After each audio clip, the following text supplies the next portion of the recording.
A very good morning to you, our viewers. Welcome to it. This is the Camnet Breakfast Thursday edition. My name is Sharon Khalib. Is it edition, not addition? Addition is actually 1+1. But anyways, this is the Thursday edition of Camnet Breakfast. My name is Sharon Kalimbola. On the other side, of course, as usual, I will have Patrick Soko joining me later, I think in a few minutes. However, the show is fully packed and very exciting. We will be talking about various issues regarding Zambia's governance system as well as economic system of this country. This far, 7 months of the UPND administration into office. Also, today is the last day of the month. If you've been following actually what's been happening in the country is that the Energy Regulation Board has been reviewing fuel prices on a monthly basis. So we are expecting either an upward or a downward adjustment of this commodity. What's your say on that? We will be having a conversation on that as well. Of course, we will also be having somebody on set talking about Follow Your Vote campaign, brought to you by the Operation Young Vote at 7:30. You don't want to miss that one.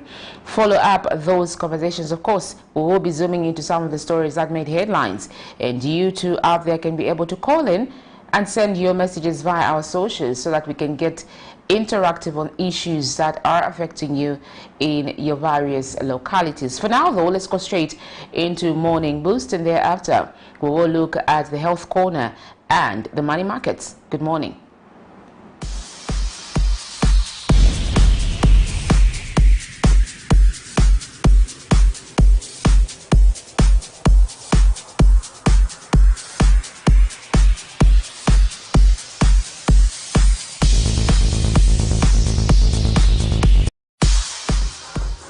Good morning and welcome to our morning breakfast, and this is the Morning Boost, and I am your presenter Isaac Matsa. I am here so that we can be able to do a warm-up exercise together just before you go about your day. All right, as usual, we are going to start with a warm-up. There we go, warm-up. 1 minute warm-up. After that, we'll be able to do some mountain climbers. Just that. For a minute. Let's go. How was your night? Say something so that we know where you're watching us from. If you're watching via Facebook, let's go. By the way, this is what I'm doing. See that? That's the workout all together. You're going to feel your calves actually. You're going to feel your legs. 1 minute warm up. Let's go. And let's change to the warm up. That trotting.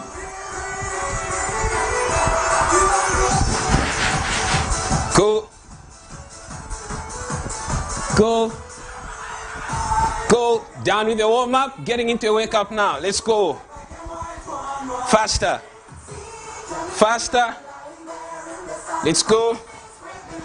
Let's go. Let's go. All right. That's it. Today, we're going to do something different. Let's do this now. Go down.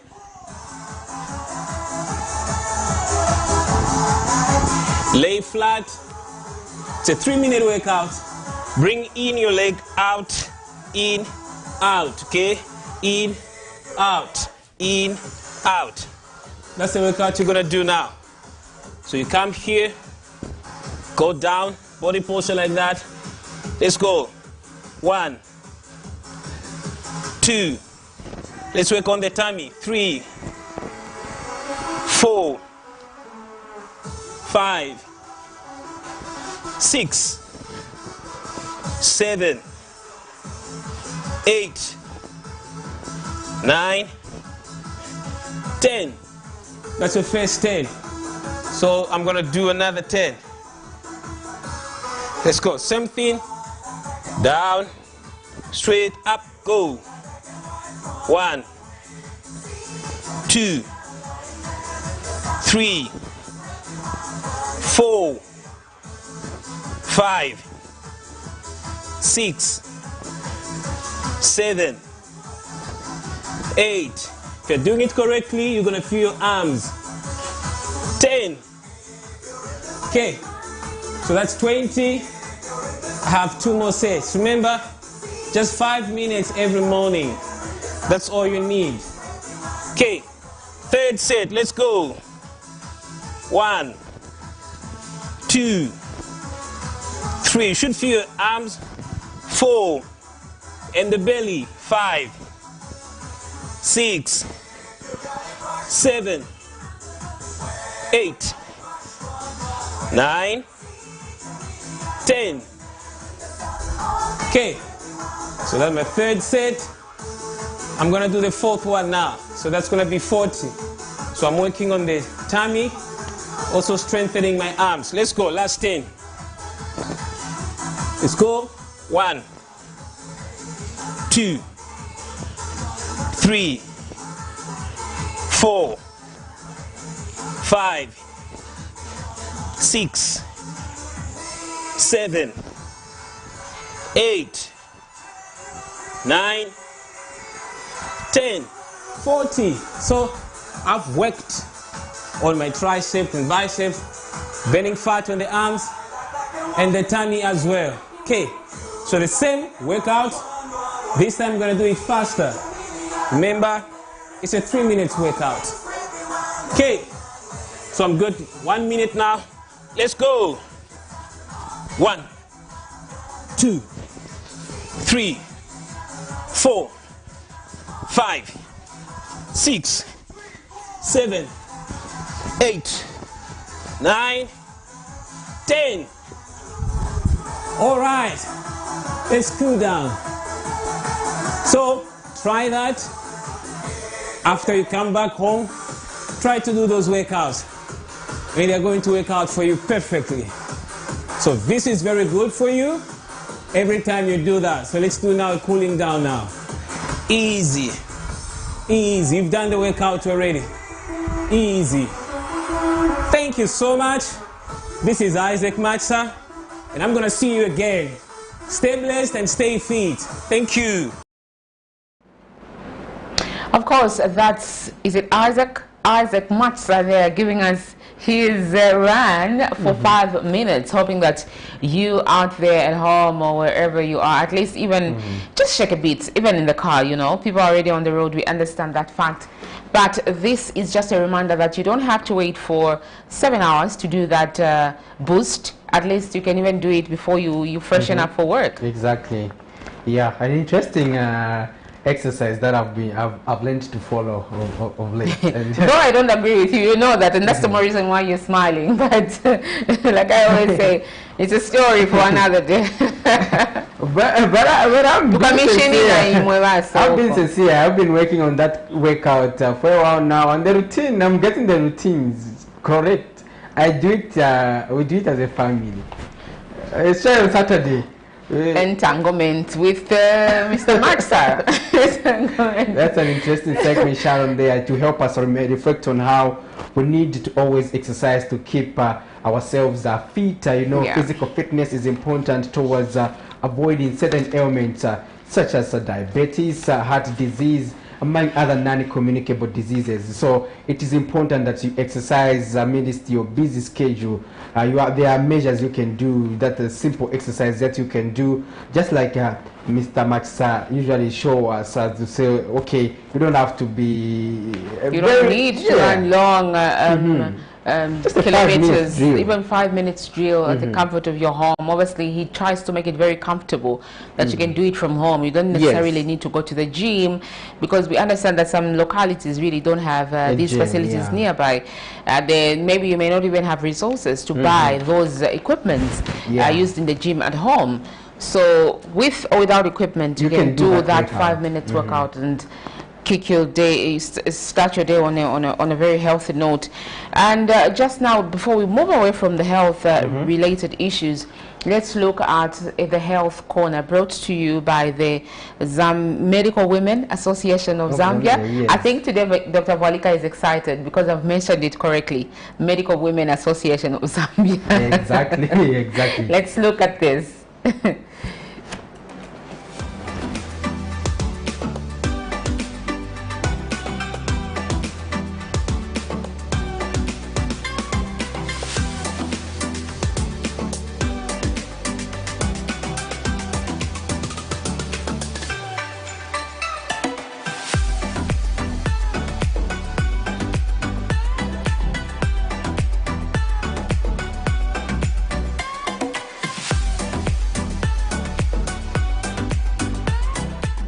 Good morning, viewers. This is Dr. Kakung Simpungwe, Assistant Director, Adolescent Health, based at the Ministry of Health. And I'm coming from Medical Women Association of Zambia. Today we continue with our series on adolescent health. Yesterday we talked about factors that contribute to health problem among adolescents. We talked about individual factors which include lack of knowledge on health issues, lack of skills to negotiate or to resist peer pressure. We also talked about the parents not playing their part in terms of educating young people about health issues and how they can protect themselves. We also talked about environmental factors, which included easy access to alcohol and substances, lack of recreational facilities to keep young people busy, as well as harmful traditional practices such as child marriage, which affect the health of young people. So today we'll continue our discussion. We are going to talk about adolescent health program in Zambia. What are adolescent health services? So adolescent health services in Zambia have various components. The first component being the training of health workers.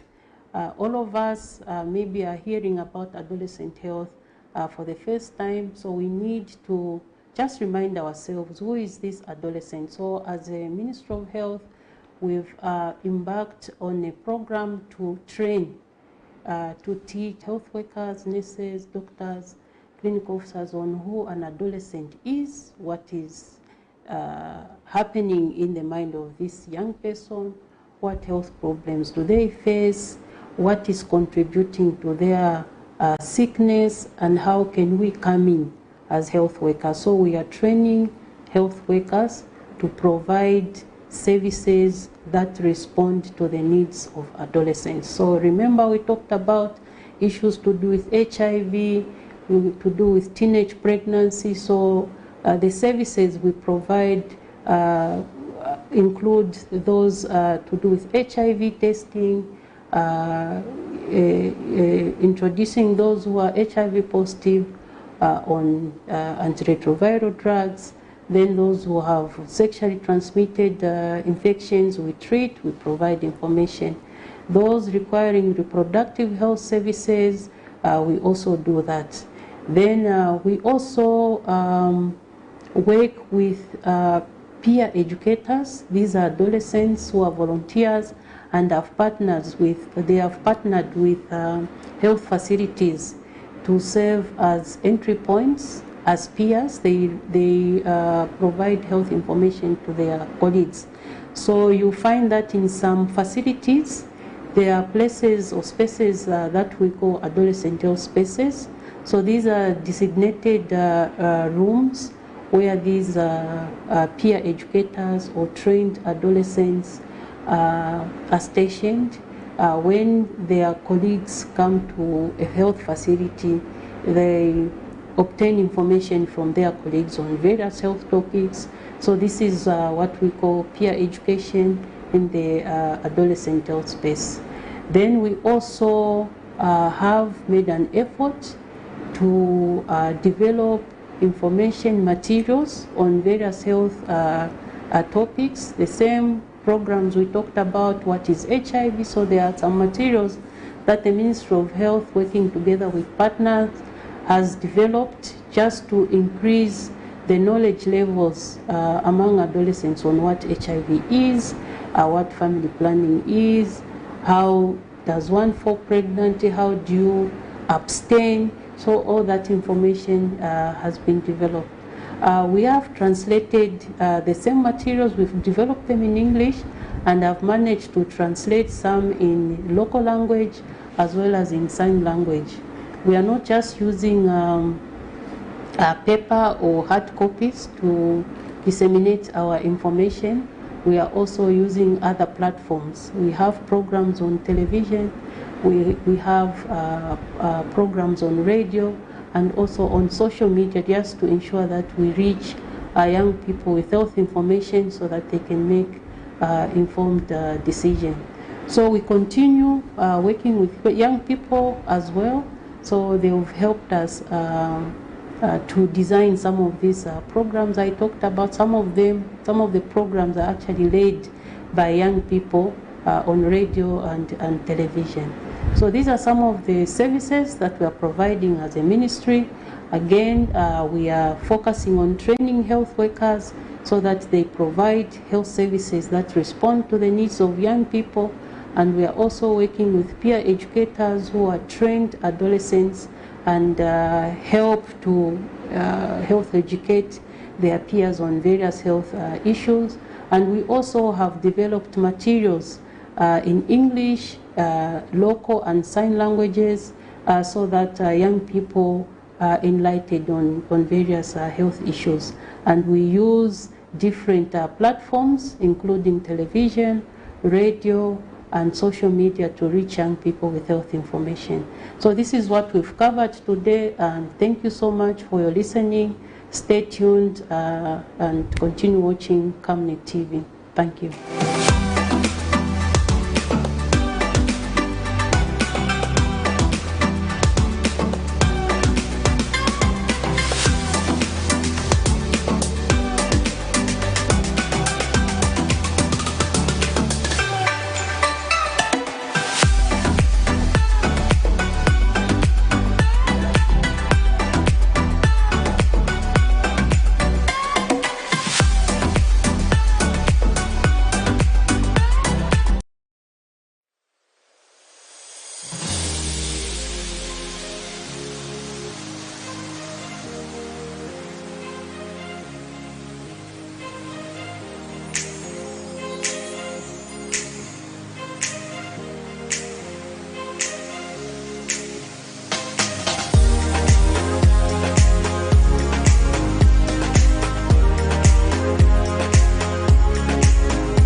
Well, there you have it, an interesting topic of discussion, adolescent health, pertaining to HIV services and among other issues, Sharon. Yes.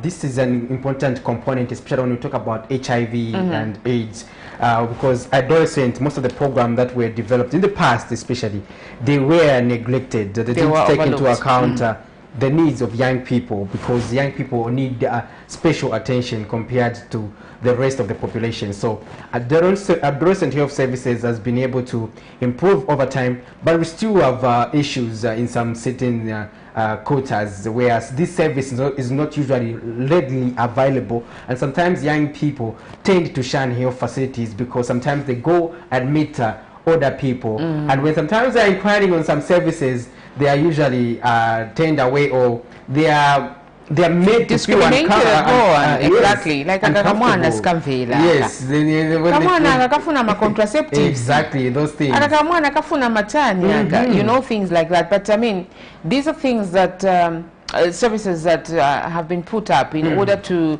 reach the 90 goals of free HIV infections by a certain year, and therefore if we need to achieve those goals, we need to ensure that these services are readily available from the people that are young, because you cannot be targeting at people that are not infected yet.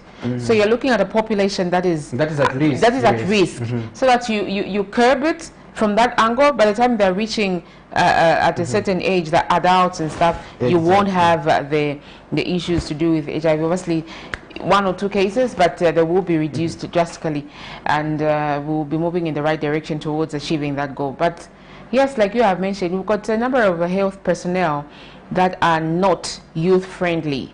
When you go there, they will ask you, first of all, you want to get, for example, contraceptives. Are you married? Are you want to tell them I'm not married? Okay, but why do you want to get this? You know? Yeah, I'm indulging. Things like that. Things, they tend to make young people. They tend to make people. Then there is a lot of risk measures. So those risky measures are the ones now that tend to contribute towards the spread of HIV. Exactly. And if you look at the new infection rate, according to the new statistics by the Ministry of Health, they are not overwhelming. They are not. They are bad. They are not showing a good picture in terms of us combating the virus, because 1,000 plus just in the year 2021 rather.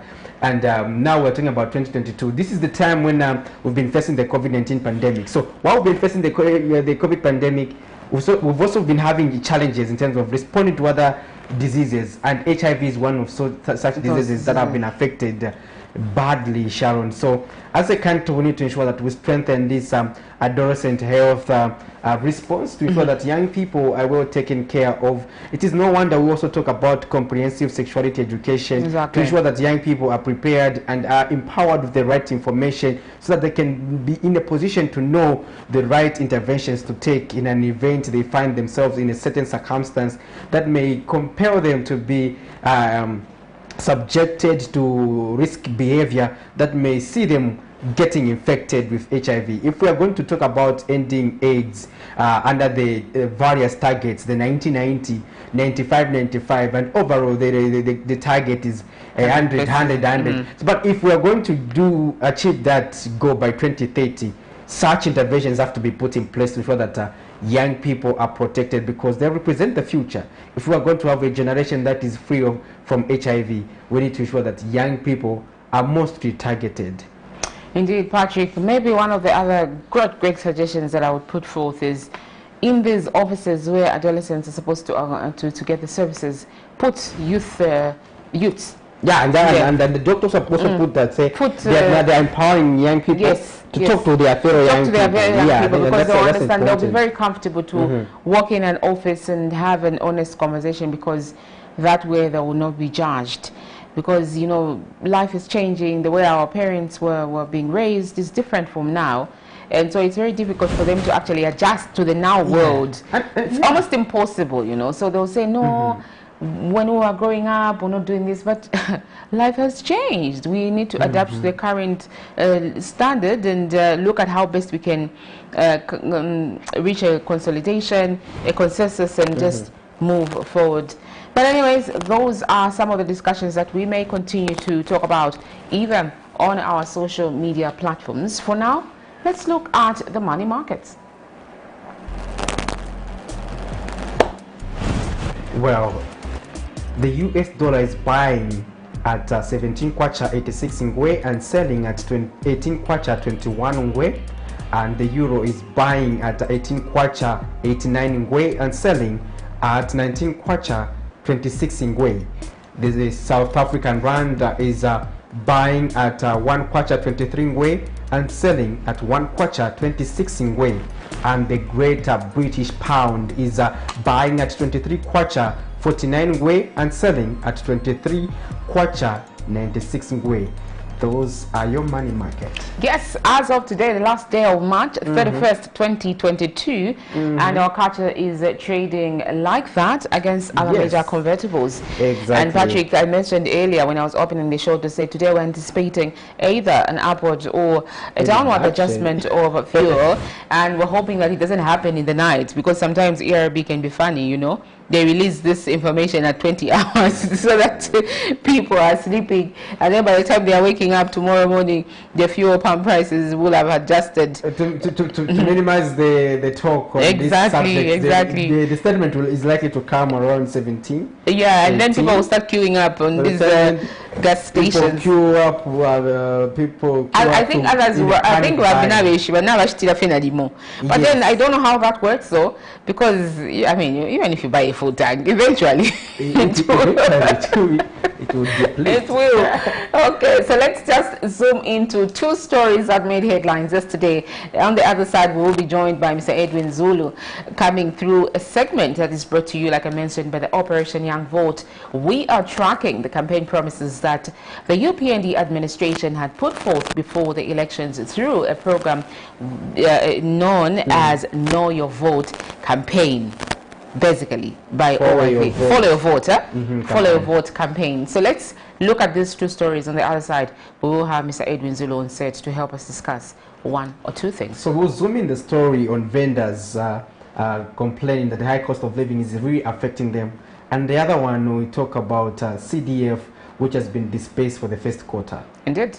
Let's look at this. The cost of living in Zambia is currently high, with many families living on hand-to-mouth as they are unable to meet their basic need and nutrition basket, which stands at above 9,300 kwacha for a family of 5 in Lusaka, as measured by the Jesuit Center for Theological Reflection. The impact of the high cost of living is now being felt by most vendors in Lusaka, who have told Camnet News that business has become hard as customers are nowhere to be seen. Business hapa mwandini kamba vazona sili bwino na ikosa mpeze kati ukufumaka chero limbo wakwanisha fe kuponya kalimba n'abana balya bati fila twale shtisha kale twale pwana fine mamba hapa na ikosa nangu transport pakutunine tawanini na pena hapa ni 8 kwacha ngawashoko wala enda ko kuntanshuko ko alomba ko mlodi ati impempa ko nina 5 kwacha abengi tabale kwanisha no kwanisha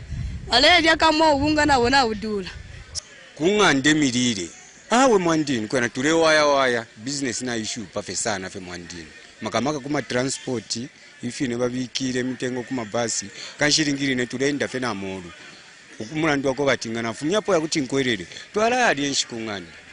So ndeto tulafe mulandu wako ati okay one side tuliko free tule ibombero kuchira.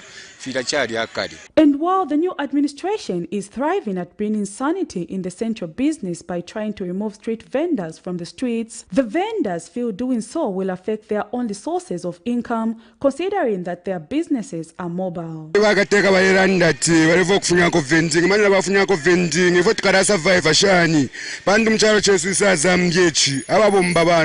Vano navarisha vana mabusiness vantu avengisana sona vachitefeni shukabora mkomboni warafula.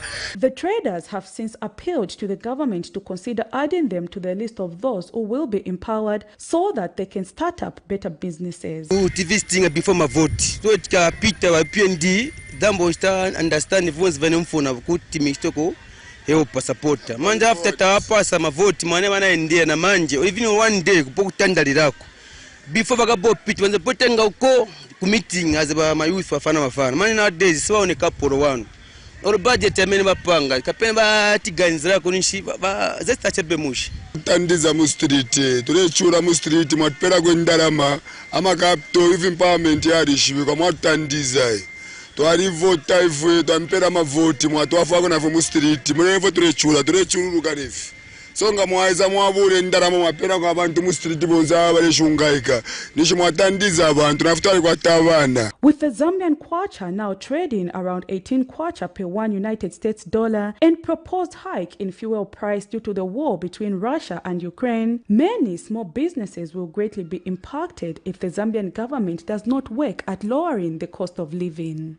Prudence Chota, reporting for Camnet TV News. Treasury has released to the ministry 805,600,000 kwacha. The delay by the government to release the constituency development funds brought about a lot of condemnation from stakeholders, including some opposition political parties. But the government is going to release the CDF as quickly as possible because we are almost finishing the first quarter of the year. We haven't received the CDF. It's rightly that we must source them locally. Again, it remains as a mere pronouncement. We have not seen matching resources, to actualize that pronouncement. After a long wait by the Zambian people for the government to release the anticipated CDF, which has been increased from 1.6 million kwacha to 25.7 million kwacha per constituency, the government has finally released 805 million kwacha CDF for the first quarter of 2022. Minister of Local Government and Rural Development Garin Kombo says of the total funds released, each constituency will receive 5.1 million kwacha to enable them implement various developmental projects. The minister announced this development in Lusaka Wednesday. Today, again, the 30th of March 2022, the Treasury has released to the ministry 805,600,000 kwacha. The total that covers the following components in the Constituency Development Fund. 1, the community projects. 2, the youth and the women empowerment components of the CDF. This is for the first quarter as well, and Mr. Nkombo also says above 99 million kwacha for the bursaries for secondary schools and skills training institutions for the first quarter of the year have also been released. We have released the balance 99,268,342.47 ngwe to cover the first quarter of this year, which is basically the term. And so we want to confirm that we have fully funded the bursaries, having held back 50% owing to uncertainty on the absorption capacity. The minister has since implored all local authorities countrywide to be mindful of the cost of goods and services as they implement various projects. Prudence Chota, reporting for Camnet TV News.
You're watching a Camnet Breakfast. As usual, my name is Sharon Kalimbula, Thursday edition with Patrick Soko on the other side. We just want to remind you that now we are joined by Mr. Edwin Zulu, who is talking about what, Patrick? Interesting. We are talking about... you know, I'm stammering because this man is not new to TV, and he is here wearing a hat of a community leader. He wears many hats, and today he's wearing a hat of a community leader, and is being brought on set under the auspices of the Operation Young Vote segment. We have a discussion for about 30 minutes, Patrick, talking about issues affecting the country. Yeah, interesting. Today on the Follow Your Vote campaign, Sharon, we have an interesting aspect. We're looking at the community touch, and Mr. Edwin Zulu, our guest coming from the community, is going to help us discuss issues pertaining to demands of various communities and his perspective on those issues, knowing that currently we are 7 months plus post the election period held on the 12th of August 2021, which saw us usher in leaders in various positions at local government, council chairperson, mayoral, parliamentary and presidential.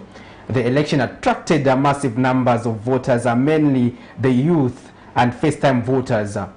Civil society organizations like the Operation Young Vote did their part to ensure that there was enough awareness so that people can turn up in numbers and cast their vote.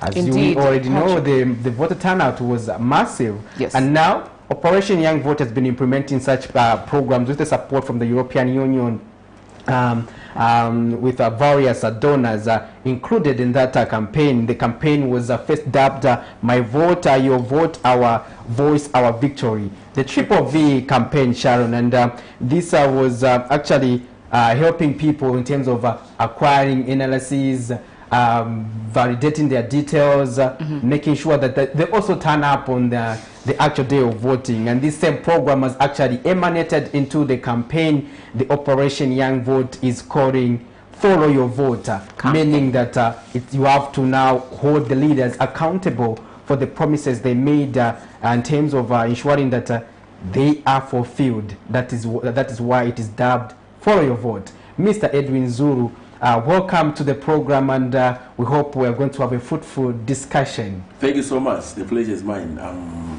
really humbled to be here. Who is Edwin Zulu on a community perspective, and which community are you coming from in the first place? Edwin Zulu is a simple man in the community. He comes from Matero constituency, and in particular Lima Ward. Okay. Yeah. Interesting. So what are the nitty-gritties of Matero? What are some of the issues? What are some of the pledges you traced during the August 12, 2021 general election?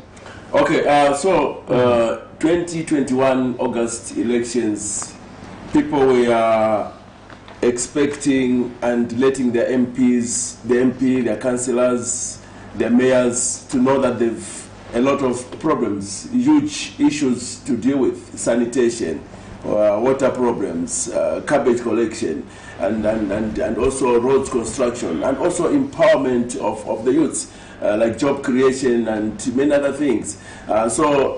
People of Matero have been expectant because they went in mass to vote. There was no vote apathy. And so they expect their leaders, MP, councillor, or MP and councillors to actually work it out and fulfill their promises that they did promise to us, the electorates or the citizens, so to speak. And so what people expect now is that they should do what they told us. They should be accountable to their vote. They should fulfill whatever promise they made. And also they should be able to come to the community and speak to us and tell us the challenges they're facing, and also get a direction or something from us to know how to go about their work, so to speak. Interesting. Now, do you think the innovations such as the Follow Your Vote campaign, Mr. Zulu, is worthwhile and adds value to the people's well-being, or it's just a sheer waste of time? No, like it actually adds value. It's very, very important, because last time we used to vote, maybe 2016, 2011, we would vote. After voting, we forget about it, we wait for another 5 years to come. But now this innovation by Operation Young Vote is very, very critical. It's very important, because we now follow up the MPs. We now want to see what they promised us. We want to see what the councillors have promised us. We want to see what the mayors have promised us. We want to see the chairpersons, what they promised us. We also want to see what the president has promised us. Are they walking the talk? Are they doing exactly what they said? If they have any challenge, they should come to us and address us and speak to us, so that we know where we are, and we trade cautiously and with them, so to speak. And so this innovation is very, very important. I want to commend Operation Young Vote that they've done a very good job, because now we've voted, and we are looking into what they are going to do, our leaders, so to speak, civic leaders and political leaders. And so we need, or rather we expect them to empower us. We expect them to do something that will help and liven our livelihood. For example, the youth voted in mass. There were so many youth that voted, thanks to Operation Young Vote, because they did encourage the youth to vote, to get their registration card, to get their voters cards, to check or validate their provisional register, to see whether their particulars were very were okay. There was no mistake, so to speak. And so now they want to see what they're going to do to us. 5 years is not such a long time, so to speak. But what we want to do is that we want every time to communicate with them. They should also come to us, and not only come to us when elections are nearing, or when there's 1 year to go before elections. Because if they do that, we'll actually vote them out or pass a vote of no confidence. So what OIV, Operation Young Vote, has done is very good, and it's the first of its kind. There's never been such a thing like this, so to speak. And so we want to, we're actually following them up. We're actually seeing to it that they're accountable. We hold them accountable to what they promised. They might not fulfill now, but later on. But we are late. Our eyes are open to see that what they promised the electorate or the citizens, so to speak, is happening, or is practical, so to speak. I know you have partly talked about it, but this tendency of our leaders after they are elected they go mute, then only to the surface, especially during the general election or there's an election. That's when they come to engage you as community.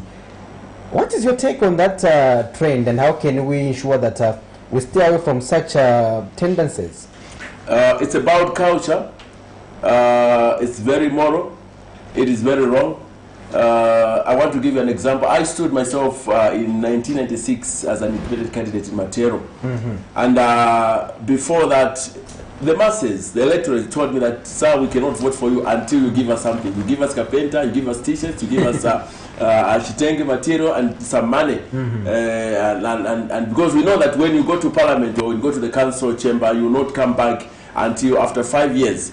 So we want to want to gain or want to benefit before you go there. So that has been the problem. That has been the difficult. And so also when the MP, the councillors are elected, when they go to parliament, they don't come as promised, because they know that they use their money. They give the electorates or the people their money, so they want to gain that money back. They want to get the reward. But it's bad in the sense that as civic leaders, as political leaders, we're there to serve. We're there to do the work of the people. It should not be going and coming after 5 years, or going and coming later on when there's a by-election. They need to be true. You need to walk the talk. As leaders, you need to walk the talk as people that have a contract, social contract with the people, so to speak. So it's very bad, but I think the trend is now changing, because Operation Young Vote has set in motion what needs to be done. So in other words, people are supposed to be alert now. They're supposed to be awake and find out. And by the way, most people, not only in Matero or Lusaka Central, but countrywide, they don't know that they're supposed to meet their MP and speak to him. They're supposed to meet their council and speak to him. They're also supposed to go to the parliamentary office in their constituencies and engage them and see to it that they help out, so to speak. Not only those that voted, but as long as you stay in the community, not only those that belong to the ruling party, but even those that are in the opposition. So the trend that Operation Young Vote is bringing to us is new and very commendable. And they're opening our eyes to see to that, no, at least I can talk to my MP. Of course, you know that some MPs and councillors have switched off their phones now, but before elections, they were very much available. But I think it's important that this goes on. And it's a warning to the MPs, the president, the councillors, the mayors, the chairpersons, that if you don't fulfill your promises, if you're not held accountable, if you don't do what you promised to us, or we'll actually vote you out, so to speak. We will not hesitate to vote you out. All right, Mr. Zulu, let's weigh in the issue of the Constituency Development Fund. You are a community leader, and these funds are specifically meant to develop various constituencies, of which the community you come from falls under. Maybe a ward, it may be a constituency receiving the full amount. How much are you sensitizing members of the public to own that 25.7 million kwacha that has been allocated? Yesterday we saw some of the funds were released. Are you equal to the task in ensuring that the money that is released is used for the right purposes in your respective areas, respective communities, or even a whole constituency? Oh yes, I am up to the task with my fellow leaders. What we've done is that we've been going around telling the people that now Constituency Fund is coming, CDF is coming to you, and this funding is going to be used for your own benefit, for bursaries to those that are vulnerable, that are not able to go to college or university, and also to be used in certain projects like brick making, carpentry, and so many projects, so to speak. But previously, I want to let you know that people did not know. In fact, previously, the Constituency Development Fund was only for the ruling party in power, but that was not what it was meant. That's what it was meant for. It was meant for every citizen, everybody in the community, everybody in the constituency to benefit. But what the cadres from the previous governments were doing is that is if you don't belong to their party, you could not be on the committee, you could not even benefit from that money. I am a victim myself. I remember in 2009, 2008, I could not benefit from the from the CDF, because also that you belong to a different political party. But you see, this that new donors brought is very, very, very good and very important, so that everyone can benefit. Even the churches can benefit. The vulnerable, people living with disabilities, they should benefit. But people need to be taught, and I'm taking it upon myself to go around to speak to the people, and also Operation Young Vote is taking it upon itself to go around and tell them so that people are aware, because people don't know what to do. People don't know how this money is going to be used. People don't know that maybe the new government will use that money for their own selves or for their own cadres. But they're saying this money is for everybody, whether you voted for new government, whether you're just a citizen or you don't vote like the Watchtowers. The money belongs to you so that it can help you. And I think so far people are waking up. They are late and they know that this money is for them. And some of the people have been going around, telling them that this money is for you. And also some leaders have come out in the open to say, come and apply for bursaries to those that are not able to go to college or to do some trades in as far as carpentry, bricklaying, electrical is concerned.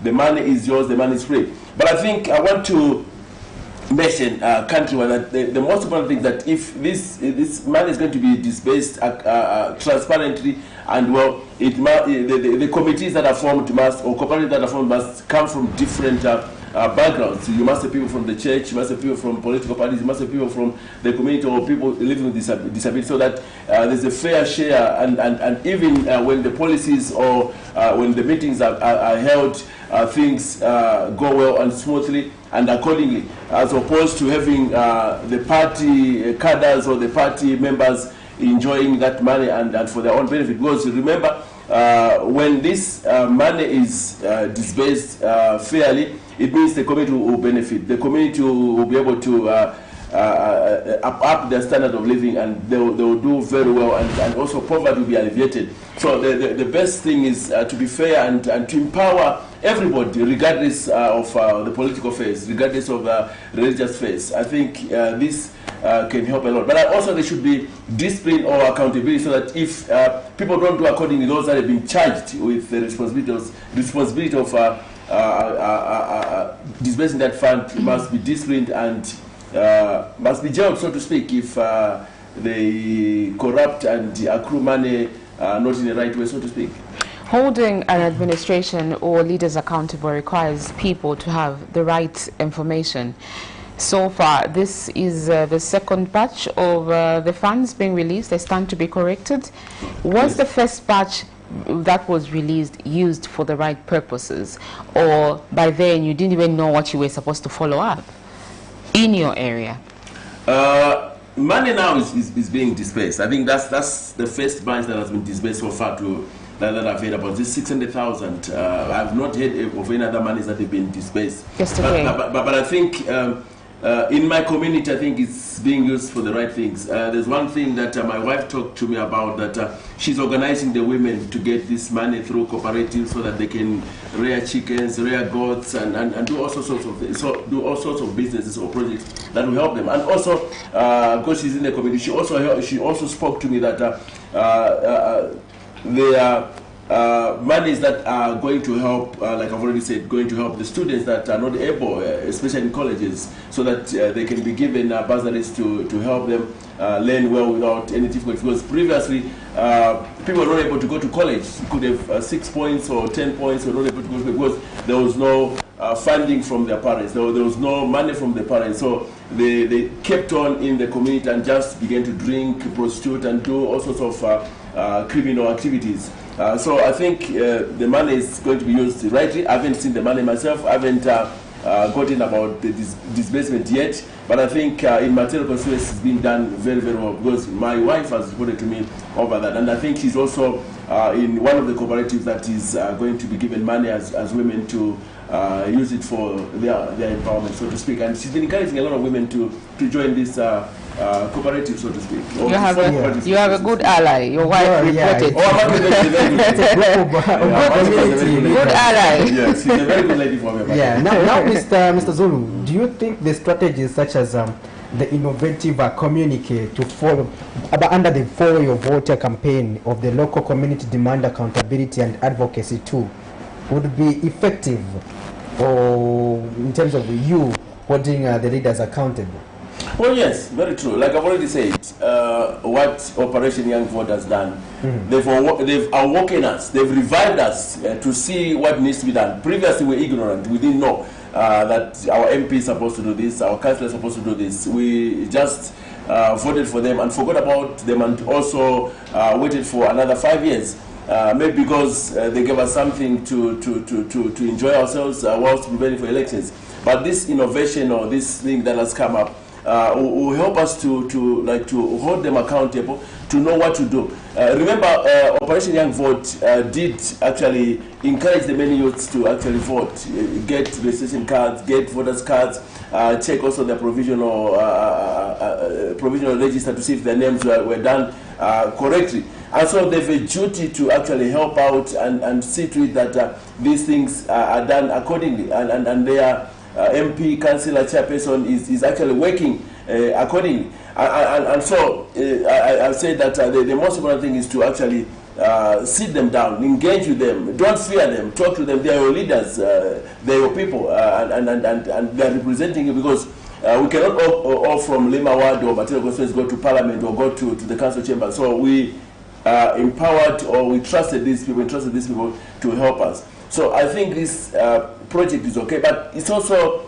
okay in the sense that Operation Young Vote has not come to sleep, or has not just introduced this program and just kept quiet. They've been going around the whole country, sensitizing the youths, telling them, and also the people with disabilities, and also the community, to see that this is your money, this is what your MP is supposed to do, this is what your council is supposed to do. So follow your vote and see to that they are doing that thing accordingly. So these programs are very good, and I think they are innovating us very well. They're giving us ideas to know what to do, because we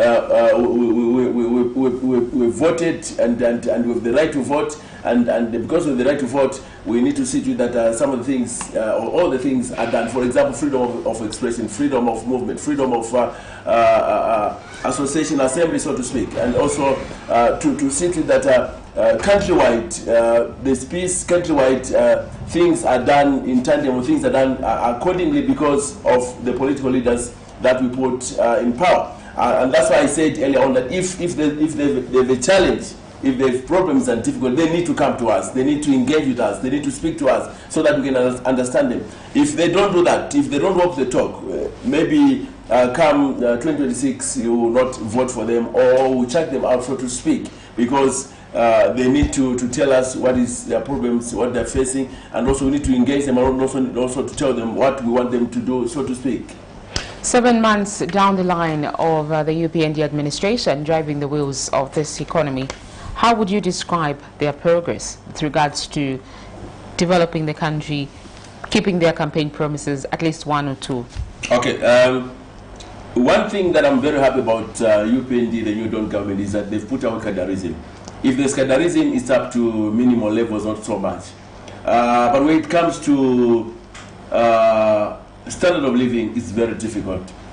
Things have gone very bad. People now are actually not affording to buy a bag of mimo, not affording to buy a pocket of sugar, not affording to buy actually cooking oil. Things have been done. Things have been very bad, and I think the New Dawn government must improve. They must pull up their socks and see to it that people's lives are better. People's lives are actually to a certain standard where they can afford 3 meals a day. For now, people can afford only 1 meal, and that meal is only carbohydrates and nothing like vitamins or proteins. Meat is very expensive. You cannot get meat nowadays very cheaply.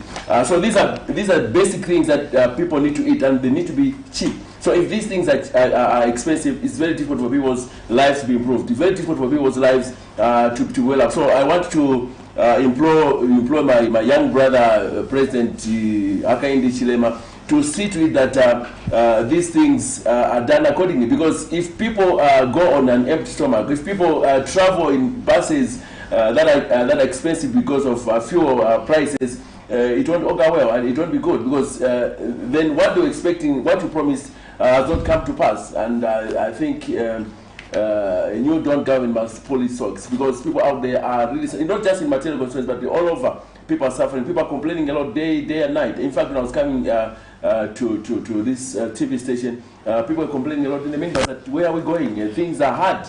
they're saying Barry is fixing us, not fixing the economy, so to speak. And I think it's very serious that the new Dawn government must look into this and answer effectively or do things effectively for us, so to speak. Given that the president campaigns that is going to ensure that there's 3 meals per day, how are you following up that vote on that campaign? Well, we are following it up in the sense that we are going to markets and shops and seeing that nothing of that sort is happening. And so we're speaking to the ministers, we're speaking to the president, maybe through Facebook or through our leaders. They're going to say, can you tell the president to actually help out in this area because things are not good. He promised that the bag of meal will be, is it about 70, 80 or 120, but now it's 180, and very difficult for people to live. And so we're serious on this one, and not only just in Matero, but countrywide, to see to it that prices are minimized of essential commodities, which is very, very important for us as people. Because remember, you cannot live well with an empty stomach. And also medicines, you cannot live well if you are sick without medicines. My daughter was just complaining yesterday, she had a cough. There's no medicine in the clinic, and so she's laying down and feeling the pain. So I need to dip in my pocket and buy her medicine, which is not right. So I think also the government must look into it and see that these things that they promise, they provide. If they've got challenges, they should tell us. Let Barry or President HH hold a press conference and tell us the challenges that they're facing. And also his minister should be on their toes and work very hard to ensure that people's lives are better, so to speak. Your concluding remarks, Mr. Zulu. My concluding remarks is that I'm very happy that you have actually called me for this interview. But let me say one thing, that I am very appreciative of the Operation Young Vote, and I think civil society or other NGOs should do the same like what they're doing, because they are really on their toes, going around the country, helping out. And I think for the donors out there, you need to fund Operation Young Vote. You need to help them, because they are now awakening the people to know that this vote, to follow your vote, it's very important for them to know what their leaders are doing, and also to ensure that come 2021, we'll be able to analyze them, we'll be able to see to it that whether we vote for them or not vote for them. 2026. So 2026 will actually be a time of voting for real what the people have done, the leaders have done, or if they've worked, the talk are not just telling us things, yet they've not done it. So if you don't work, you actually be fired, or you actually be removed, because our vote has got power, so to speak. We need to improve our lives, and your leaders must improve our lives very much. So pull up your socks, and we'll see to it that you will get back into office, so to speak. Thank you very much, Mr. Zulu. There you have it. Indeed. The people of Matero the people of Matero have spoken. The people of Matero have spoken, Bashik. I'm just not sure if they understand what the Vice President had mentioned in the floor of the House when she was talking about the issue of fuel and stuff in the initial stages, yes, going up in order for it to increase. So I'm sure this is where we are. So this is where we are that point where commodity prices go up, and they will eventually come down. Do you understand that? I don't really understand it. Yeah, interesting. There you have it. The Follow Your Voter campaign. This segment is powered by the Operation Young Voter, and we have been unpacking various topics on this program, and today we were looking at a community perspective with Mr. Edwin Zulu, who is a community leader, and he helped us digest various issues and what they are following up in Matero. Well, the challenges that are faced in Matero constituency are the same in every other constituency. Chawama, Lusaka Central, Mandevu, you can name it. The challenges are cross-cutting. So when Mr. Zulu was speaking to us, it actually also encompasses all these other areas, because they are facing similar challenges. Until next time, when we come with another interesting episode on the Follow Your Voter campaign, we'll be hosting Mr. Zulu, and so we're going to take a short breather. We'll be back on the other side. Stay tuned to Camnet TV.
bananas. Working, waiting, this what you've been praying for.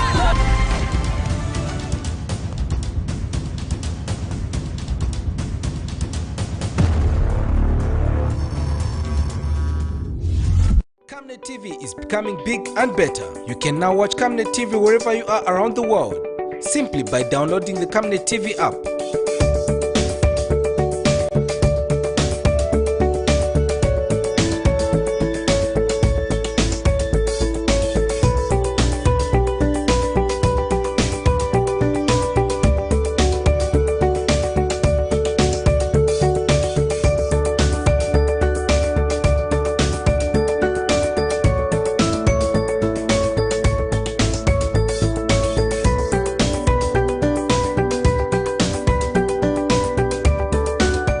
With Camnet TV app, you only use less bundles.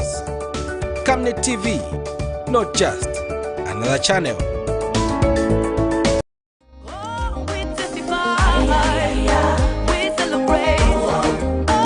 Hello, I'm Deborah Lukalu, all the way from South Africa. You are watching Camnet channel, not just another channel. God bless you. Stay tuned.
You are watching Camnet TV, not just another channel. And we are still on with the breakfast show with me, Patrick Soko, and Shalon Kalimbola. We were just digesting the Follow Your Vote campaign with Mr. Edwin Zulu. When you're saying my name, say it slowly. Not like you're rushing. No, you're not. Kalimbola. It's Sharon Kalimbola. I want to get into that lecture which I get into with Precious Sakareji, whatever. She keeps troubling me. She keeps lecturing you. Imagine, and you want to also join that? Yes, yes. It's Sharon Kalimbola. No. Not Sharon Kalimbola. Like, why are you so fast? Where are you rushing? You should also be saying Patrick Soko. No, your name is fast because it only has 4 letters. I mean.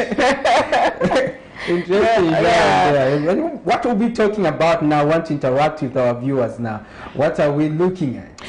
To you, our viewers, please call us or send us those text messages. We are having a conversation regarding the anticipated fuel adjustment. Like I keep mentioning, it's either upwards or downwards, but most likely the fuel pump prices will increase. That means they will be adjusted upwards.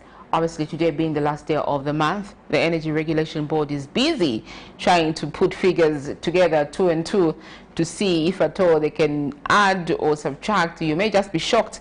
Government may subsidize, and it may just come to 15 quarter. People can drive Lusaka. I can imagine. So yes, that is what is on the table. You can call in and give us that view pertaining to the fuel price, and also you can delve into other conversation in your constituencies, in your communities that is happening there, and how is the cost of fuel affecting your livelihoods. And we're just going to play a clip from Chishimba Kambwe. He was actually calling for the reintroduction of subsidies, but we understand that under the new Dawn administration, there's no provision for subsidies at all in the budget. You have to work hard for it. So work hard for anything. As soon as the kwacha continues to misbehave, we are just going to see an upward trajectory. If the kwacha behaves, we are going to see a downward trajectory. Misbehave. Yeah. So we are going to just play that clip. Then on the other side, we can get interacting and give you giving us your perspective regarding the pending hike or reduction in the price of fuel. Stay tuned. That is why governments are elected. And right now, we are presented with an extraordinary situation where the price of crude oil continues going up. But are we going to continue increasing the price of crude, petrol, diesel, or, fuel, as it were, while the people's earnings remain the same? While those who don't work remain unemployed? That is the test of a caring government. And I'm throwing it onto the government, this challenge, that please find money to subsidize the fuel. Otherwise, there is no reason to have a government if the people will continue until they start eating each other. Abantu balamba okuyidya mu kibemba. And we don't want that situation to happen. Already people are suffering. We all know that the increase of fuel has been caused by Ukraine, which is an extraordinary situation. Nobody wants the fuel prices to go up, but at least we must subsidize the fuel now. Patriotic Front aspiring President Chishimba Kambwele, they are giving us his perspective regarding the pending fuel hike. Well, he says that there is a need to reintroduce subsidies which were under the Patriotic Front administration. Well, is that possible, Sharon, at the moment? Under this new administration, I don't think it's possible, especially now. Maybe they are considering that, but looking at how things have been moving, looking at the pronouncements that the president has made, the vice president has made, including those that senior cabinet members have made, really there's no sign of subsidizing any of these commodities that were subsidized. So we just need to brace ourselves. Trade unions, they also suggested that there's no need to introduce subsidies during the recent engagement they had. I just hope that these trade unions really agree to what they were saying. We don't want to see a revisit of Bill 10 when these trade unions were divided. You know, the apparent trade unions, ZCTU says this, then the other small trade unions affiliated to ZCTU coming out and saying we did not agree to this. The movement was also polarized, just like the media. Exactly. Where, there were also some certain elements to which we also saw certain unions just commenting on every government policies, welcoming. Whatever the decision, whether the people are happy about it or not, those were just welcoming. So we usually see that, and it is no wonder that we have also been talking about ensuring that some of the trade unions are merged to avoid a situation where there's a different voice, especially coming from the labor movement. You know, when the labor movement is speaking in one voice, usually their voice is amplified and it is more powerful, and it compels the policymakers to act according to the people's desires. But at the when they speak in conflict of each other, usually the policymakers usually have a way of ensuring that they actually stay away from adhering to that. So those are the problems that we've been facing, whereby we have this saying that, the other one saying the opposite.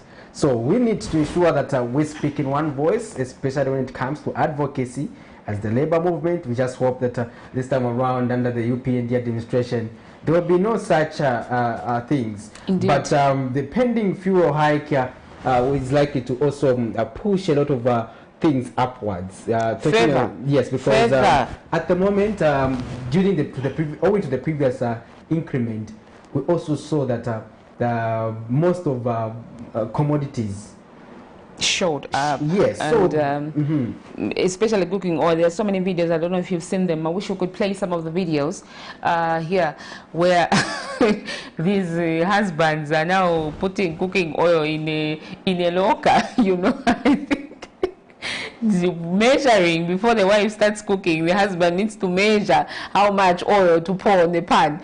So really, these are just some of the videos that are going around social media, reminding the people how expensive life has become, especially cooking oil, owing to the fact that the president himself, during campaigns, he was moving with a sachet of cooking oil. You know, these which women at the market really measure in small plastics, saying when we assume governance, we will ensure that the prices of cooking oil are reduced. But then we see that these prices keep escalating. Just recently, Prudence Jota was a victim of cooking oil buying at an exorbitant price than she expected. You know, a 5 liter was bought at least 100 kwacha more than she thought it would cost. So she was really disappointed. Up to now, she's still traumatized because she paid more.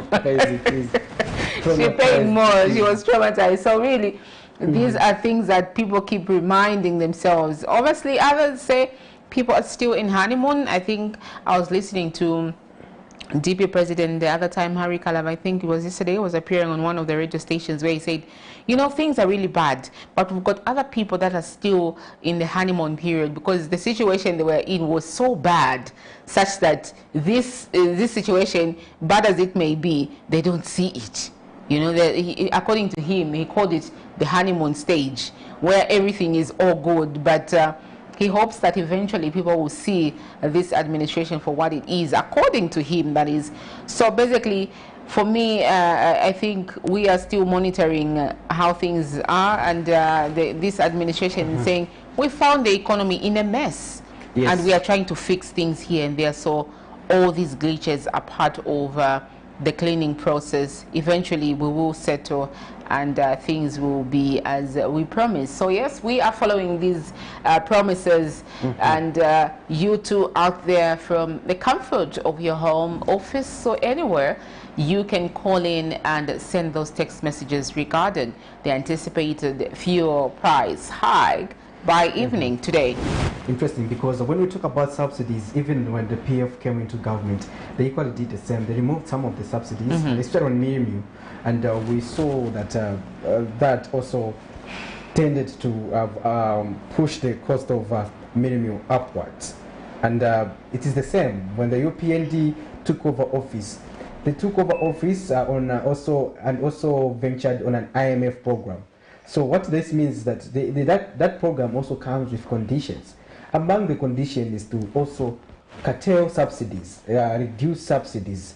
So however, some of the vital sectors which Zambia is subsidizing is the same fuel industry, electricity, and agriculture, FISIP. Yes. So from the look of things, the agriculture component at the moment is not is still being subsidized, and it hasn't been touched.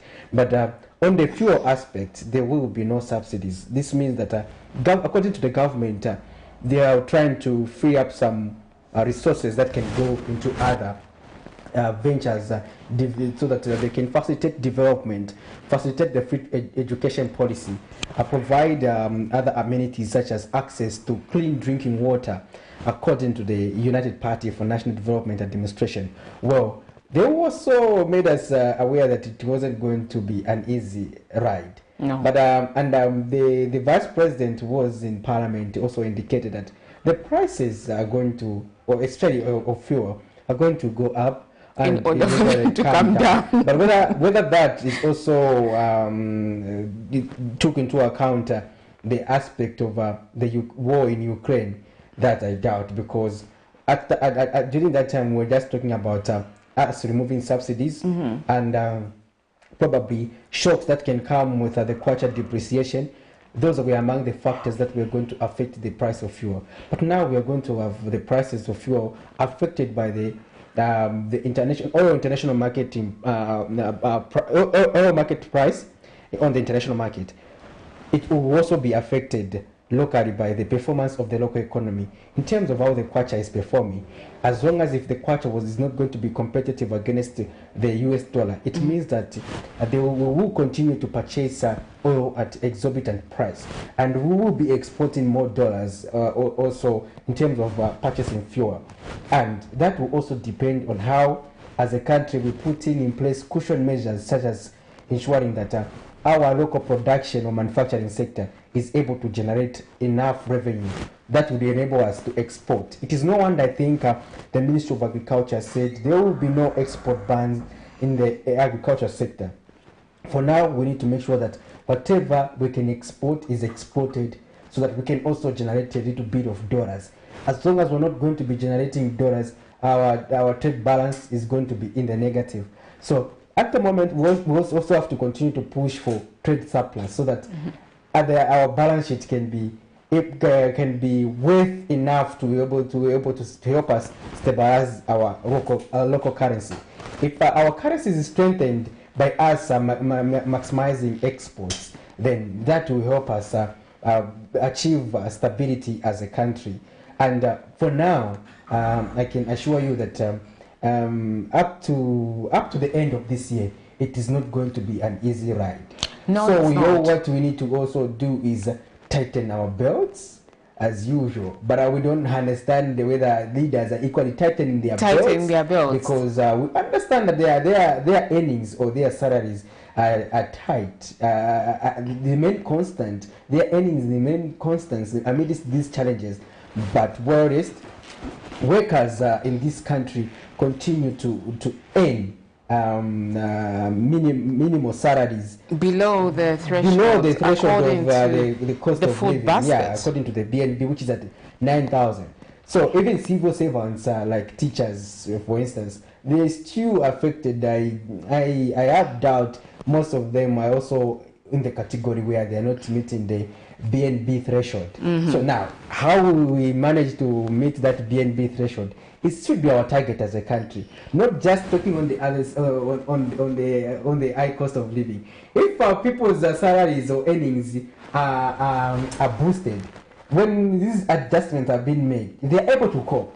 But the problem is that the poor are not able to cope. Just like one of the stories we played there, where we were interacting with vendors, Sharon. The vendors were complaining that those days they used to make enough money, but now it's difficult because people are hardly buying because equally most of them don't have money. Again, the problem is that the cost that comes with transport. So they used to you have 5 kwacha, you are able to get on a bus to reach home. So if it is reaching around 17 hours, if you are a vendor, it means you have to make sure you start parking, you start walking towards home. Then you get on a bus which we call Yamulod, Sharon. Indeed. Yamulod, then you negotiate for a 5 kwacha. What is it called in English? Like Amos would say. 5 kwacha pakablonga. You get a sense. So you need to have all those negotiation skills with negotiation skills. Otherwise, people like you, Sharon, they will tell you, my sister. After all, TV. And you know, I was once told. I think that was in 2019 or 2020 when I was trying to get on a bus at Mandahill, and then I was going to Munadi, so I said I was actually going to a kid's, so it's a very short distance, you know it. So I said, "Dina 5 kwacha ta our sister perfume you know, as my sister perfume you do. I mean, I'm not kidding. Some gari pile job in Rama Kwana. You know, I was quite embarrassed. I didn't because it's a short distance there, so I wasn't going to pay that much. But then I just laughed it off. And then when I started, I was like, okay, yeah, anyway, I can't be wearing such expensive perfume and then fail to pay. So yeah. But anyways, these are some of the things that come with the high cost of living, because even tomorrow, obviously, a short distance that we cover, probably just from near our office here, Kablonga, to Hilltop, rather, to Kablonga Mall, Central Mall there, you pay 5. But then if this fuel is adjusted upwards, they may just say, okay, nima 7 kwacha mtengo mnaona, and you know they're quite rough sometimes. So actually, when this fuel goes up, is adjusted upwards, everything else is affected. Yes, you know, transport, commodities of prices such as meal, cooking oil, food, basically everything becomes expensive. But then for how long can people keep up with the constant increase of the cost of living is what many people are questioning. So you two out there can add your voice on this topic of discussion. The fuel prices affect each and everyone, whether you have a car, you don't have a car, whether you have a house. Maybe your parents may even cut on the allowance that they give you at school, you know, to top up pavunga. So it's cross-cutting. Everybody gets affected at the end of the day. Yeah, and like talking about we have also gone back on rampage on those old days of Pamela. Yes. Where now you because getting a 25 kg is a debatable arrangement, so we'll go for a Pamela. Now there's this boy I saw on social media where he was sent to buy Pamela. Then when the boy goes there, Sharon, she was given a cooking oil, and the boy exhibited some negotiation skills. These guys tried to impose the cooking oil, and the boy just stood firm, demanding ubunga, not cooking oil. And what amazed me about it is that it showed the clip. Those who were doing that clip, they were doing it for fun. I understand these guys were doing it for fun based on the clip that I watched. But one thing that I learned from that is the value of mini meal. How Zambians value mini meal. So staple. If we are going to have a staple food, then it has to be within affordable, the reach of many people. Yes, many people, because it means if people are able to eat, at least Sharon, there's a sense of decency in that. Yes. If people are able to eat, because what would happen is that kutwa chako tukapenda twankwangu. Patrick is learning how to speak Bemba. Amazing. But do you know how to speak Bemba yourself? Really, Patrick, fluently. Twa chako tukapenda twankwangu. Waposa po to my eggs. You get the sense, right? But even the same reader she have kungurume. It's not easy. It's no longer one question. So what are you saying about Amos? It's not you want to be a kungurume for a long time, but that's the formula they use. That's the formula they use. Bees. No. Shortcuts. You know, but even a tray of eggs, Sharon, is no longer as cheap as no, it was. It's not. It's not. So it tells you that there are a lot of economic fundamentals that need to be gotten right. Again, the problem we have in Zambia is that when prices increase, they never come down. No. So what should also be a corresponding measure is that people's earnings need to be upscaled as opposed to being stagnant. But we've been doing labor stories, especially from the industrial area, Sharon, where people are still not being paid the current minimum wage. They're still being paid less than 1,000. Yeah. So now you are failing to meet the threshold for the minimum wage, and yet there is no constant follow-ups by the Ministry of Labor. So you find that people are continue to be exploited. Yeah. For the record, others don't even know they revised the minimum wage as of 2015-2016. People are not aware of that. So people will continue to be exploited, and at the moment that is really affecting us as a country. So you find that those are the same people come 2026 who will be trying to compare their pay slips. All right, Patrick. 700 vis-a-vis 9,000 BNB. Sharon, you've been there in these low-income areas we are coming from. Exactly. It's not it's easy. A sorry sight. It's not easy. It's a sorry sight. If we're going to talk about the lockdown in the wake of the COVID-19, it was going to be. COVID would. I think one of the politicians that time when COVID was really hype, they actually mentioned saying no, people will die of hunger instead of COVID. Yes. So it's not if the market, I will just allow people to operate because you know, people thought this person was just politicking, but no, they were not politicking. You know, it's the truth. I think we covered one of the stories in one of the densely populated areas. It was a really touching story that even when I was writing the story, I was like, you know, they can barely afford to buy the same Pamela that you're talking about, Patrick. Yes. 2 kwacha, 1 kwacha, they are failing to buy minimum. People are really struggling. And with this, what do you call it? Yo-yo type of kwacha performance. A yo-yo. You know, up, down, up, down. Even the monthly review cycle, really, it's suicidal. It's suicidal. Because I think what we haven't done enough is probably investing in storage facilities. Because if you are going to tell me that we're going to be reviewing every month, it means that we are buying fuel every month. So what should be an ideal situation is that we should be able to have enough imports of fuel that would cover us for 6 months. So that by the time we are making a review, that's when we will make a review based on new stocks after 6 months. But we would have bought the old stock at a price that would have been decent and within the people's ability to actually manage. So those are the challenges, Sharon, that we need to really address, because the monthly one, I don't think it is very sustainable. All right, we pick this call. Hello, good morning. Good morning, Sharon. Good morning, Patrick. Good morning. I suspect it should be 11. Is it Rev Manduli? Yes, Rev Manduli. Please go ahead, your friend.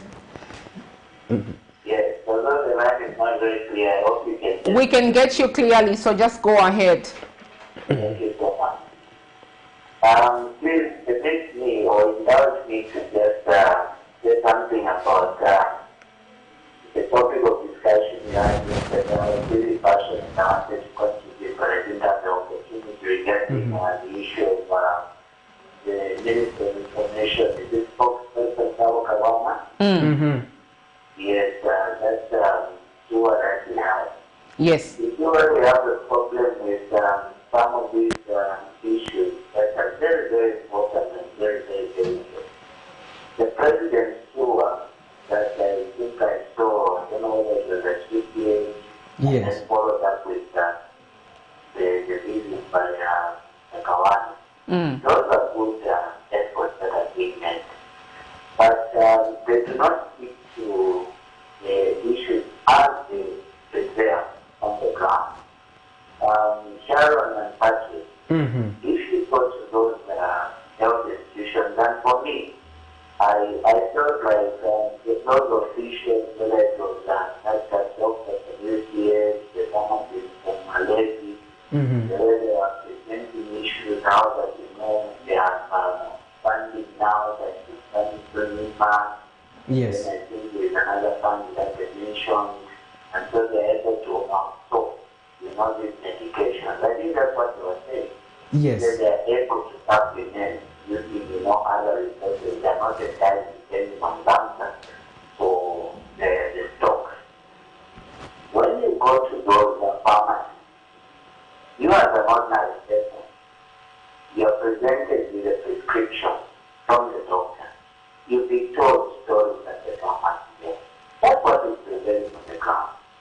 So when they are doing those efforts of going to take the stocks and all that, and we appreciate that yes, we're able to acknowledge that the stocks are not at 100%, but then the pharmacies are completely dry. The question is, when you go to those pharmacies now, those windows areas,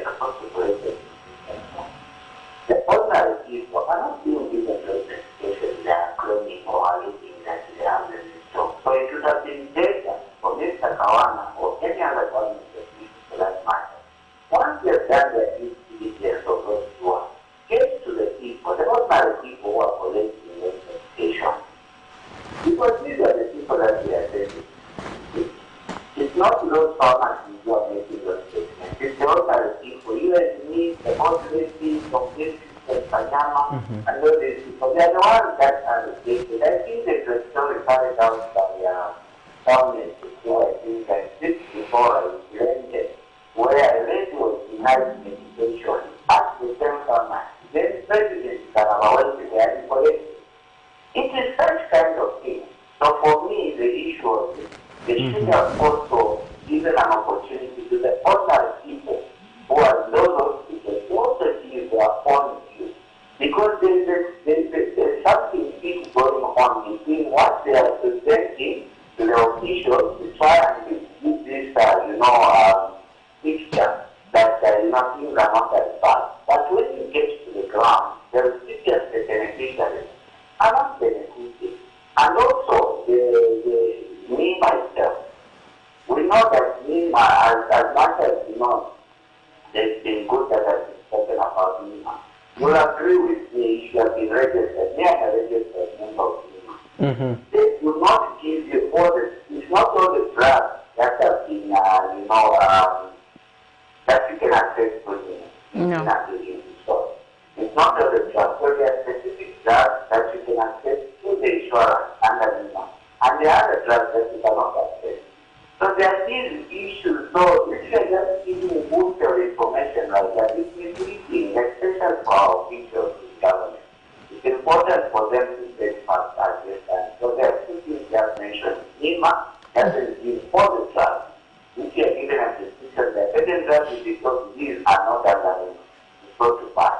And then also that story of not having 100% stock, but then when you get to the ground that they're not being given the medications that they are letting the out stock. So those are the issues that I think are critical that need to be addressed. Because at the end of the day, not the officials that are operating those medications. They also are people that are given prescriptions back to get to the hospital, but they don't end up with those medications. They end up with prescriptions, which at the end of the day, and they end up going to buy medications that are not properly prescribed to some of people because they want to make it baby. They can't afford the medication assignment for family in our pharmacy now. So that was the concern that I thought I needed to take to the attention. I think of what that story. And about the issue of war, for me, I still go back to the story that I've been talking about. There's a story of power firing that the government has announced in power firing. Somewhere around here, they want to have enough stock and so on. But for me, I still go back to the issue of what are we more supporting our own weakness in our initiative. The issue of that gentleman, this took a particular story. It sounds like a broken record. What are the issues that we should be looking at and try to get there? Because that's what we are for. That's what we are for. Even if we do backfire, yes, it may make a certain saving, but it will not be as if we start to produce our own fuel here. And government, gets involved into that project and so forth, and we begin to do production that are able to feed the nation. Can you imagine how much savings we'll be able to make? These are some of the things that don't understand why our authorities don't seem to look that direction. And then also the other issue is the government development budget. For example, as the South Arabia story that has been talked about for some time. Why not go that route where government engages the South Arabian government and they're able to buy so that they cut down on some of these unnecessary costs. At the end of the day, that will also help in getting mitigating the high cost of fuel. So Right, Reverend Manduli, that was a very, very lengthy contribution, but we value it, and it's very important that even when he fails to call, he still takes note and says, when I call, I will review these issues. Like yesterday, the issue of Mr. Kawana there visiting these hospitals. Patrick, you were with him, Patrick. You took a tour with him. That was an important observation by Mr. Manduli. Yes, because what we do with even at this these health institutions that when they see that there's someone like even a government officials, they'll say they'll give people, those who are getting medication, they will give. And he gave an example to tell you that he has been following. There is a story actually which I did myself with Harry Kalaba, where we went there. The woman was not given this medication for a child. She was given a prescription to go and buy that they don't have in stock. But when Kalaba went to the counter, introduced himself and said, "My child is having a cough. I need the medicine." He was given. So I even indicated in that. So there's a preferential treatment. There is inequality. So if we look at child, the way you are looking, you can buy. Do you need to give you medicine? It's not even about who can buy, because clearly, Patrick, that lady in Kalaba is more capable of buying. Now, so than that lady. There are these techniques, because Kalaba. So if you are well informed, they will give you. If you know how to represent yourself, they will give you. 2, if they know you are able to buy, they would rather not even give you. 2, if you are poor and they just decide not to look at you, they just say, You know why they do that again? You know that, Sharon, when it comes to illness, we go through a lot and we sacrifice everything, Sharon. I end up getting Kalova from you, just to make sure that I buy Panado. You get a sense, right? Shylock. Yes, I go to you, a Shylock now, so that you should now come and get my phone if I fail to pay you. You get a sense? That's the problem people go through if they are not given medication. But the point I haven't mentioned remains still relevant up to now, because if you go there, the best thing they know how to do best is to write prescription. With their bad handwritings. Very few people can read. And when the government is up, in fact, when we went to Challenge, we stopped up to 75%. But you still get people being prescribed, just being given Panadol. That's all. When you talk about these other medication, they will tell you to go and buy. And we've got this pharmaceutical company that is manufacturing maids, Yash, just here is it Chilanga area? Yes.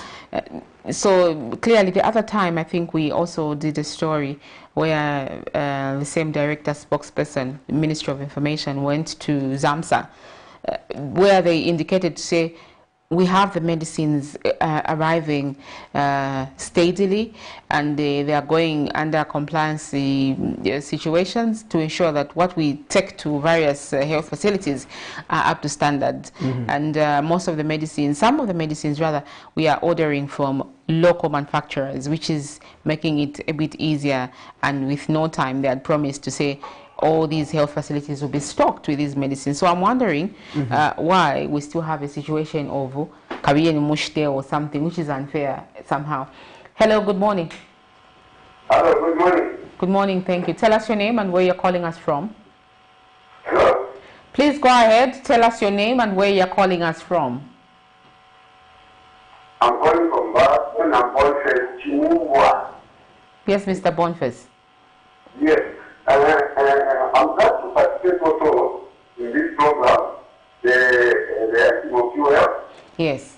And the issues of medication, the hospital. Yes. Yes. I concur with you in the issues of Kalabaitan of the issues of medication. When you look at these health centers like just clinic, these are health posts like Tunga, they are no medication. And when you go there, they are telling you to say you should go and buy. They are writing the subscription to say go and buy medication. Now when you look at the cost of living today, how many people are employed for them to manage to buy that medication? And that poor woman, I watched the news last year, I think that was that day. That woman was given the subscription to go and purchase the medicine. And she had nothing. Then when Mr. Kalaba went there and confronted pharmacy. He was given the medication. So, are we going to suffer as the poor people in terms of medication? Then two, pure rights. How many people are being, how many people are having employment for them now to purchase fuel or to contribute for them to manage in terms of going into town? I concur with you. Look at the way you are looking. You are looking so smart with the issues of the high value petrol. Then you pay 5 quarters. The fuel is 6 quarters per liter. How is the conductor going to speak or address you? And honestly, we are dealing in this government of PCAG. They blow that, so they're going to do this and that and that. What are they doing? This whistleblower like Director Kawana, is always on television. He has to send on medication in 2 weeks, it should be there, 2 weeks there. How many weeks? Thank you very much. Thank you so much. Thank you so much. Patrick, perfume and telela. Yes, but anyway, because sometimes you don't want to win it, right? Keeping up with the target. Sometimes you go there, air freshener. People go and say, air freshener. Nama glass mufwala. But fish at Yamen. Yamen, though. Kachimeko kanamayo. You look rich. So, because if I when I go school, I don't I follow to my glass. I did catch me on my Can't you don't know that these glasses are prescribed, eh? You go there, anyway. We follow to my glass, and so when it's on go let them for bus 5 quarters. I've got the 5.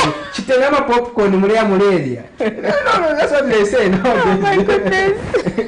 Yeah, that's where we are. But anyways, those are issues that are affecting the nation at the moment. You two out there can call in and also send those text messages to give your comment on the topic of discussion, among other issues that you feel really need to be brought to the attention of the authority. Right now, Patrick, one of the hottest debate is the issue of medicines. We're not even talking about it, you know, but the callers have actually unearthed it. Yeah, they just want to keep constantly talking. I love the feedback we're getting in the news. Yes. Because people are following events as you may take it for granted. Exactly. But people are really following the events, and I think for what we're going to also do is that we'll go back to the clinics. We'll go back to the clinics and see. And people need to be expressing themselves, Sharon. You know, the problem here with most of the Zambians is that they don't want to speak up on issues. I can tell you that when we went to the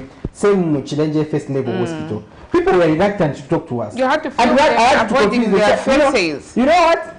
This is your country, and President Hichilema has a lot of things to do at State House. If you're not speaking, how is he going to know that these are what my people are going through? Because remember, President Hichilema was voted on the premises of safeguarding the plight of the poor. And if you, the people who are affected with various issues, you don't want to speak to the media, you want to say, no, I should have TV, no, Balamona. In this administration, there is freedom of information, and there's freedom of expression. Freedom of expression doesn't mean you have to be insulting the president, or neither does it mean you have to speak anyhow or even things that do not make sense. Talking about you failing to meet things that government is supposed to provide for you does not amount to any crime. So if you tell us it is the only way we are going to also inform the various government officials to say, this is what is happening in Chawama, this is what is happening in Mandevu. If you are not going to give us information, it will be impossible for us to work on these issues. So sometimes, Sharon, you have to spend the entire day at the clinic. You're observing people being given prescriptions. Pleading for them. Pleading for them. Say, come back, go and check. How is your condition? No, I've been coming here for 3 days. They're not giving me medicine, but it's But how are we going to know? And if you want us to be speculating things, to go and say, people are saying, then when someone asks, who said it? We don't even have a voice, even a picture to back our statement. So at the end of the day, also, we have to authenticate our work so that when we are talking to the Minister of Health, we counter-check with the audio or the video to say, Honorable, we're not speculating. This is one of the health centers, and this is what the people are facing. So what are you doing about it? Then they will give us a response about what they are doing. But if we are going to be assuming, keeping quiet and expecting things to be in place, then things may deteriorate to worse situations. Indeed, Patrick, very, very fruitful conversation we've had today. And the feedback is quite overwhelming, and we're very excited that our viewers, Patrick, have been following exactly what we've been doing. Continue to support us, continue to follow the stories, continue to give us feedback on these very, very important topics, like the president likes saying, very important. I think, I think it's very important to help us. People need to what is very important in your community? Tell us what is very important, and we will talk about it. We will actually, if you are lucky, we'll even bring you on set in the studio to talk about issues that you think are very important in your community. Yeah, we have just realized that there are a lot of community leaders out there, and Reverend Mandela is one of them who we have identified as someone who can contribute to national matters, and is done that we've been engaging. So we want to also be engaging various of our viewers, especially on this platform where we identify you have a view you want to also share with the rest of the country. We bring you on the platform so that we can engage and discuss issues that are trending, especially in the country. All right, Patrick, we are in the dying minutes of the show. We've talked about a number of important issues. We've zoomed into some of the stories that made headlines yesterday, and we also had an interview with Mr. Edwin Zulu on a segment powered by the Operation Young Vote. We will also have them next week, Wednesday and Thursday, on a 6-series segment, and we've done 3 so far, so we have got 3 more talking about this program they are calling Follow Your Vote. Follow Your Vote campaign, aimed at holding duty bearers accountable on the promises that they made. Many other times, Patrick, we forget when we put these people in office, we elect them, we literally forget. Instead, we start expecting them to give us handouts, which shouldn't be the case. So this program really focuses on people, empowering people with knowledge to track down these promises, to track down the public resources, which is a plus on our side, owing to the fact that we promised to ensure that we follow up what happens during the whole election cycle. And post-election is part of the election cycle, which is what OIV is trying to champion here. And we are jumped on the board as well, following up, Patrick. Exactly. That's what we do on this breakfast. We follow up on various matters to ensure that the government is kept in check and reminded of various commitments to the people.